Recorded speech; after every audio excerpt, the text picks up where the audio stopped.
Rahul Gandhi x ray ಯಾರ ಮೇಲೆ? ಜಾತಿ ಗಣತಿ ಸರ್ವೆ ದೇಶಕ್ಕೆ ಅಗತ್ಯ ಇದೆಯಾ? ಇನ್ನು ಮಹಿಳೆಯರ ಮಾಂಗಲ್ಯವನ್ನು ಬಿಡಲ್ವಾ ಕಾಂಗ್ರೆಸ್ಸಿಗರು?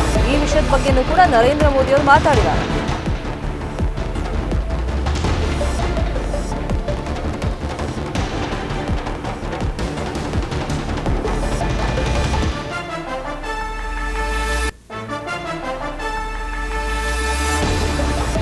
ಬರೀ ಕಾಂಗ್ರೆಸ್ ಗ್ಯಾರಂಟಿ ಯೋಜನೆಗಳು ಬ್ರ್ಯಾಂಡ್ ಬೆಂಗಳೂರು ಅಷ್ಟೇ ಅಲ್ಲ, ರಾಹುಲ್ ಗಾಂಧಿ ಬಗ್ಗೆನೂ ಮಾತನಾಡಿದ್ದಾರೆ. ಎಕ್ಸ್ಕ್ಲೂಸಿವ್ ಇಂಟರ್ವ್ಯೂದಲ್ಲಿ ನರೇಂದ್ರ ಮೋದಿ ಅವರು ರಾಹುಲ್ ಗಾಂಧಿ ಎಕ್ಸ್ರೇ ಯಾರ ಮೇಲಿದೆ, ಜಾತಿ ಗಣತಿ ಸರ್ವೆ ದೇಶಕ್ಕೆ ಅಗತ್ಯ ಇದೆಯಾ, ಮಹಿಳೆಯರ ಮಾಂಗಲ್ಯದ ಬಗ್ಗೆ ಈ ಚುನಾವಣೆಯಲ್ಲಿ ಸಿಕ್ಕಾಪಟ್ಟೆ ಚರ್ಚೆ ಆಗ್ತಿದೆ, ಅದ್ರ ಬಗ್ಗೆನೂ ಕೂಡ ನರೇಂದ್ರ ಮೋದಿ ಅವರು ಮಾತಾಡಿದ್ದಾರೆ.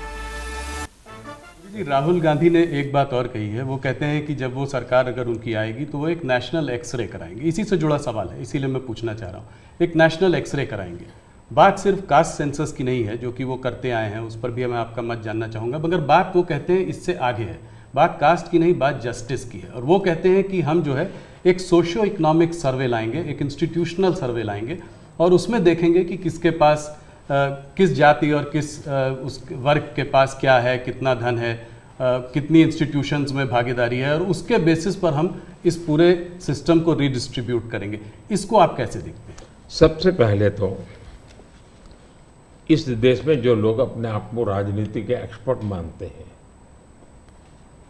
जो लोग देश के उतार चढ़ाव को बड़ी बारीकी से अध्ययन करते हैं, सबसे पहले उनका दायित्व है कि वो ऐसे लोगों को पूछे कि जिस परिस्थितियों का वर्णन आप कर रहे हो, अगर ये सही है तो 50, 60, 65 साल तो आपने राज किया भाई. ये मुसीबत के जो जन्मदाता आप हो और आपने अब तक ये बर्बादी लाई क्यों? पहले उनका जवाब मांगो भाई. नंबर 1. नंबर 2, एक्सरे का मतलब क्या है जी? मतलब हर परिवार में जाना, घर घर छापा मारना. अगर किसी अनाज के डिब्बे में किसी महिला ने अपने गहने छपा के रखे हैं, उसको भी एक्सरे किया जाएगा, उनके गहने ले लिए जाएंगे, जमीनों का हिसाब किताब किया जाएगा और फिर उसको रिडिस्ट्रीब्यूट करेंगे. ये दुनिया में एक माओवादी विचार ने सब किया हुआ है. दुनिया बर्बाद हो चुकी है जी. ये पूरी तरह अर्बन नक्सल उस सोच का सीधा सीधा प्रगटीकरण है.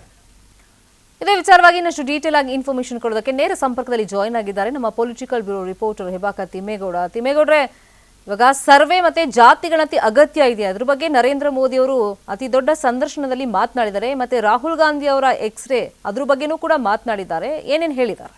ಶರ್ಮಿತಾ, ಬಹಳ ಮುಖ್ಯವಾಗಿ ನಮ್ಮ ನೆಟ್ವರ್ಕ್ 18ನ ಗ್ರೂಪ್ ಎಡಿಟರ್ ಇನ್ ಚೀಫ್ ಆಗಿರ್ತಕ್ಕಂಥ ರಾಹುಲ್ ಜೋಶಿ ಅವರು ಪ್ರಧಾನಿ ನರೇಂದ್ರ ಮೋದಿ ಅವರ ಜೊತೆ ವಿಶೇಷ ಸಂದರ್ಶನವನ್ನು ನಡೆಸಿದರೆ, ಈ ಸಂದರ್ಭದಲ್ಲಿ ಕಾಂಗ್ರೆಸ್ ನಾಯಕ ರಾಹುಲ್ ಗಾಂಧಿ ಅವರು ಇತ್ತೀಚೆಗೆ ಕೊಟ್ಟಿರ್ತಕ್ಕಂಥ ಒಂದು ಸ್ಟೇಟ್ಮೆಂಟು, ಮತ್ತೊಂದು ಕಡೆಯಾಗಿ ಏನು ಕಾಂಗ್ರೆಸ್ನ ಪ್ರಣಾಳಿಕೆ ಜಾತಿ ಗಣತಿ ಬಗ್ಗೆ ಪ್ರಸ್ತಾಪವನ್ನು ಮಾಡಿದಂಥ ಸಂದರ್ಭದಲ್ಲಿ ಅಂದರೆ ಆ ಬಗ್ಗೆ ಕೇಳಿದಂಥ ಪ್ರಶ್ನೆಗೆ ಉತ್ತರಿಸಿದಂಥ ಮೋದಿಯವರು ಇದೀಗ ಕಾಂಗ್ರೆಸ್ ನಾಯಕ ರಾಹುಲ್ ಗಾಂಧಿ ಅವರ ವಿರುದ್ಧ ತೀವ್ರ ಆಕ್ರೋಶವನ್ನು ವ್ಯಕ್ತಪಡಿಸಿರುವಂಥದ್ದು. ಯಾಕಂತ ಹೇಳಿದ್ರೆ ಏನು ರಾಜಕೀಯ ತಜ್ಞ, ತಮ್ಮನ್ನು ತಾವು ರಾಜಕೀಯ ತಜ್ಞ ಅಂತ ಏನು ಕರೆಸ್ಕೊಳ್ಳಿರುವಂಥ ರಾಹುಲ್ ಗಾಂಧಿ ಅವ್ರನ್ನ ಕೇಳಬೇಕು, 50-60 ವರ್ಷಗಳಿಂದ ಅವರು ಅಧಿಕಾರದಲ್ಲಿ ಇದ್ರಲ್ಲ, ಆಗ ಯಾಕೆ ಇದ್ರ ಬಗ್ಗೆ ಧ್ವನಿ ಎತ್ತಿಲ್ಲ, ಆಗ ಯಾಕೆ ಇದನ್ನ ಮಾಡಲಿಲ್ಲ ಅಂದ್ರೆ ಎಲ್ಲೋ ಒಂದ್ ಕಡೆಗೆ ದೇಶದ ಸಂಪತ್ತಿನ ಬಗ್ಗೆ ಎಕ್ಸ್ರೇ ಮಾಡ್ತೀನಿ ಅನ್ನುವಂಥ ಒಂದು ಮಾತನ್ನು ಹೇಳಿದ್ರಲ್ಲ, ಅದು ಎಲ್ಲೋ ಒಂದ್ ಕಡೆಗೆ ಜನರ ಬದುಕಿನ ಮೇಲೆ, ಪ್ರತಿ ಮನೆಯ ಮೇಲೆ ಒಂದು ರೀತಿ ದಾಳಿ ಮಾಡುವಂಥದ್ದು. ಯಾಕಂತ ಹೇಳಿದ್ರೆ ನಮ್ಮ ಮಹಿಳೆಯರು, ನಮ್ಮ ಸಹೋದರಿಯರು ಅವರ ಒಂದು ಮನೆಯಲ್ಲಿ ಕೂಡಿಟ್ಟಿರ್ತಕ್ಕಂಥ ಚಿನ್ನವನ್ನ ಶೋಧನೆ ಮಾಡುವಂಥದ್ದ, ಅವರ ಮನೆಯ ಅಡುಗೆ ಮನೆಯಲ್ಲಿ ಬಾಕ್ಸ್ಗಳಲ್ಲಿ ತುಂಬಿರ್ತಕ್ಕಂಥ ಚಿನ್ನವನ್ನ ಒಂದು ರೀತಿ ಎಕ್ಸ್ರೇ ಮಾಡ್ತಾರಾ ಅನ್ನುವಂಥದ್ದು. ಇದು ಎಲ್ಲ ಒಂದ್ ಕಡೆಗೆ ಇದೊಂದು ರೀತಿ ಅರ್ಬನ್ ನಕ್ಸಲಿಸಂ. ಯಾಕಂತ ಹೇಳಿದ್ರೆ ಇಂತಹ ಮಾವೋವಾದಿ ಸಿದ್ಧಾಂತಕ್ಕೆ ಜಗತ್ತು ಯಾವುದೇ ರೀತಿಯಾದಂಥ ಮನ್ನಣೆಯನ್ನು ಕೊಡೋದಿಲ್ಲ, ಜಗತ್ತಿಗೆ ಇದು ಸಹಾಯವಲ್ಲ ಅನ್ನುವಂಥ ಒಂದು ಮಾತನ್ನು ಹೇಳೋದ್ರ ಮುಖಾಂತರ ರಾಹುಲ್ ಗಾಂಧಿ ಅವರ ವಿರುದ್ಧ ತೀವ್ರ ಆಕ್ರೋಶವನ್ನು ವ್ಯಕ್ತಪಡಿಸಿರುವಂಥದ್ದು. ಯಾಕಂತ ಹೇಳಿದ್ರೆ ಇತ್ತೀಚೆಗೆ ರಾಹುಲ್ ಗಾಂಧಿ ಅವರು ಕೊಟ್ಟಿರ್ತಕ್ಕಂಥ ಒಂದು ಸ್ಟೇಟ್ಮೆಂಟ್ ಅಂದ್ರೆ ದೇಶದ ಸಂಪತ್ತಿನ ಬಗ್ಗೆ ನಾನು ಎಕ್ಸ್ರೇ ಮಾಡ್ತೀನಿ, ದೇಶದ ಸಂಪತ್ತನ್ನು ಹಂಚಿಕೆ ಮಾಡ್ತೀನಿ, ಮನೆ ಮನೆಗೂ ಹಂಚಿಕೆಯನ್ನು ಮಾಡ್ತೀನಿ ಅನ್ನುವಂಥ ಒಂದು ಮಾತನ್ನು ಹೇಳಿದ್ರಲ್ಲ, ಇದಕ್ಕೆ ಕಾರವಾಗಿಯೇ ಪ್ರತಿಕ್ರಿಯೆಯನ್ನು ಕೊಟ್ಟಿರ್ತಕ್ಕಂಥದ್ದು. ಇನ್ನುಳಿದಂತೆ ಕಾಂಗ್ರೆಸ್ನ ಪ್ರಣಾಳಿಕೆ ಅಂದ್ರೆ ಪ್ರಮುಖ ಅಂಶವಾಗಿರ್ತಕ್ಕಂಥ ಜಾತಿವಾರು ಜನಗಣತಿ ಅಂದ್ರೆ ಆರ್ಥಿಕ ಮತ್ತು ಸಾಮಾಜಿಕ ಶೈಕ್ಷಣಿಕ ಗಣತಿ ಇದೆಯಲ್ಲ, ಇದ್ರ ಬಗ್ಗೆನೂ ಕೂಡ ಪ್ರಧಾನಿ ಮೋದಿಯವರು ಉಲ್ಲೇಖವನ್ನ ಮಾಡಿರುವಂತದ್ದು. ತಿಮ್ಮೇಗೌಡ್ರೆ, ತಮ್ಮ ಇನ್ಫಾರ್ಮೇಶನ್ಗೆ ಇನ್ನು ನ್ಯಾಯ ಪತ್ರ ಸಂಕಲ್ಪ ಪತ್ರಗಳ ವ್ಯತ್ಯಾಸಗಳೇನು? ಕಾಂಗ್ರೆಸ್ ಅದ್ದು ಭರವಸೆಯೋ ಅಥವಾ ಶೋ ಪೀಸೋ? ಅಂದರೆ ಕಾಂಗ್ರೆಸ್ ಪ್ರಣಾಳಿಕೆ ಬಗ್ಗೆ ನರೇಂದ್ರ ಮೋದಿ ಅವರು ಸಂದರ್ಶನದಲ್ಲಿ ಹೇಳಿದ್ದಾರೆ, ಕೆಲವೊಂದು ಟೀಕೆಗಳನ್ನು ಮಾಡಿದ್ದಾರೆ. जो है राजस्थान में एक रैली में एक कांग्रेस के मैनिफेस्टो पर एक डायरेक्ट अटैक किया. आपने ये तक कहा कि इनका एक स्कीम है जिससे कि ये वेल्थ डिस्ट्रीब्यूट करना चाहते हैं, ये पता लगाना चाहते हैं किसके पास कितनी जमा पूंजी है, किसके पास कितना पैसा है, किसके पास कितना सोना है, सिल्वर है, चांदी है, और उसको वो मुसलमानों में और घुसपैठियों में बांट देना चाहते हैं.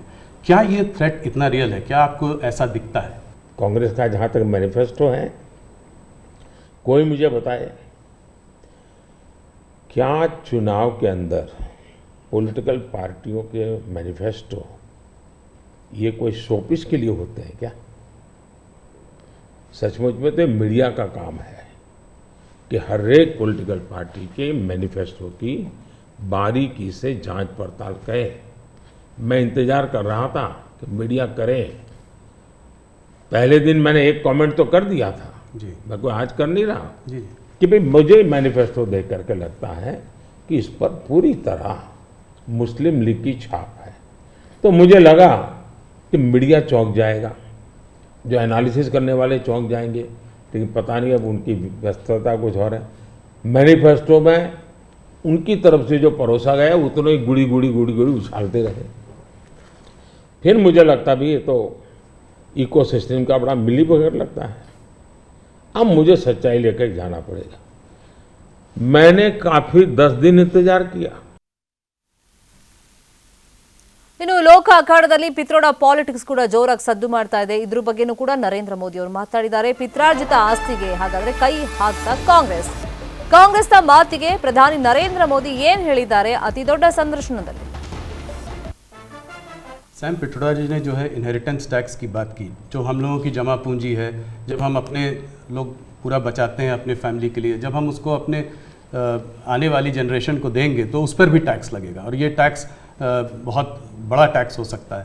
तो क्या आप कहेंगे कि बीजेपी अगर आएगी तो इस टैक्स को कभी नहीं लागू करेगी? भारतीय जनता पार्टी क्या करेगी हमारे मैनिफेस्टो में साफ हमने लिख करके लाए हुए. अब उन्होंने कहीं सगुफा छोड़ दिया तो मैं भी वो झंडा लेके घूमूंगा, ये सवाल आपके मन में कैसे आ जाता है? जी, भारतीय जनता पार्टी की विचारधारा साफ है जी. हम अपनी विचारधारा के आधार पर कार्यक्रमों को लेकर के, मैनिफेस्टो को लेकर के देश के सामने जाते हैं. कृपा करके ऐसे महाशयों के विचारों को हम पर मत थोपिए भाई. ಕನ್ನಡಿಗರ ಮೆಚ್ಚಿನ ನಿಮ್ಮ ನ್ಯೂಸ್ 18 ಕನ್ನಡ ಈಗ ವಾಟ್ಸ್ಆಪ್ನಲ್ಲಿಯೂ ಲಭ್ಯ. ಕರ್ನಾಟಕ ಮತ್ತು ದೇಶ ವಿದೇಶದ 360 ಡಿಗ್ರಿ ಸುದ್ದಿ ವಿವರವನ್ನ ನೀವು ನಿಮ್ಮ ಕೈ ಬೆರಳುಗಳಲ್ಲಿಯೇ ಪಡೆಯೋದಿಕ್ಕೆ ಈ QR ಕೋಡ್ ಅನ್ನು ಸ್ಕ್ಯಾನ್ ಮಾಡಿ. ನಮ್ಮ ಚಾನೆಲ್ ಅನ್ನು ಫಾಲೋ ಮಾಡಿ, ನೋಟಿಫಿಕೇಶನ್ ಆನ್ ಮಾಡಿ.